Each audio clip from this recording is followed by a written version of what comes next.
Stockholm, la première capitale européenne où la charia est imposée.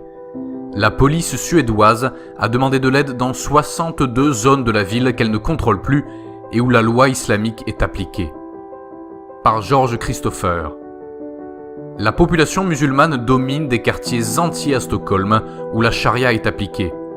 La Suède est déstabilisée par l'immigration de réfugiés musulmans. La police demande de l'aide et ce n'est qu'une question de temps avant que le pays n'ait besoin d'une intervention de ses forces militaires pour éviter une catastrophe humanitaire. Un rapport du gouvernement suédois que recueille le journal Sharq al-Awsat conclut que le nombre de zones appelées zones à risque élevé par l'application de la charia ouvertement à Stockholm a augmenté à 62 dans la première moitié de 2017 sur 55 recensements en décembre 2016. L'augmentation inclut non seulement le nombre en quantité, mais aussi la taille géographique de ces zones. Dan Eliasson, commissaire de la police nationale suédoise, a parlé cette semaine à la télévision nationale et a demandé la collaboration. « Aidez-nous », dit-il, en notant que les forces de police du pays ne peuvent plus entrer dans ces domaines pour faire respecter la loi et considère donc demander le soutien de toutes les puissances étatiques. Un expert en recherche sur les pays déstabilisés et vainqueur de l'ordre de la médaille des Séraphins suédois en 2011, Johan Patrick Engelau, qui a travaillé avec des organismes supranationaux comme l'Organisation des Nations Unies et plusieurs ONG européennes dans le domaine de l'immigration et des réfugiés, a mis en garde par lettre la Commission de l'Union européenne sur la sécurité des migrations, sur la gravité de la situation en Suède. Je crains que ce soit la fin de la Suède organisée, décente et égalitaire que nous avons connue jusqu'ici. Personnellement, je ne serais pas surpris s'il y avait un conflit sous la forme d'une guerre civile.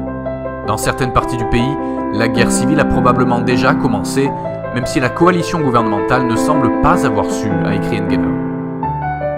La chaîne de télévision de 10 Nouvelles a récemment rapporté comment la Suède a perdu de vastes zones aux mains des groupes armés et religieux décrits comme milices islamiques. Le chef de la police de Stockholm, Lars Alversio, a déclaré « Il y a des niveaux de violence comme jamais vus dans le pays et dans plusieurs parties de Stockholm qui sont laissés hors de la sphère étatique. » Il a également noté que le système juridique, pilier dans chaque société démocratique, s'effondre en Suède. Magnus Ranstorp, professeur et chercheur sur le terrorisme et la radicalisation islamique du Collège de la Défense nationale suédoise, a déclaré à la télévision que dans les zones les plus dangereuses de la capitale, les groupes radicaux dans la communauté islamique ont pris le pouvoir dans les rues et mettent en œuvre leurs propres lois. Dans ces domaines, le sens de la justice et de la paix est menacé par le fait que la police se désagrège et que tout s'est aggravé depuis le début de cette année.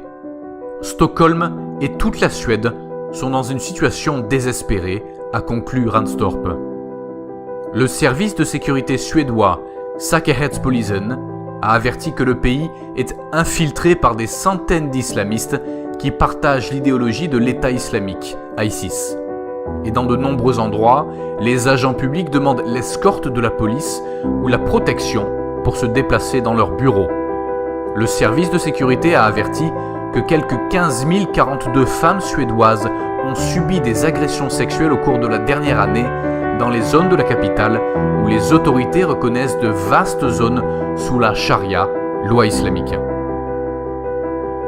Le mot que les autorités suédoises et les médias utilisent pour les zones de non-droit pour les non-musulmans et dans lesquelles les citoyens sont avisés de ne pas voyager est utanförskap, ce qui signifie zone exclue.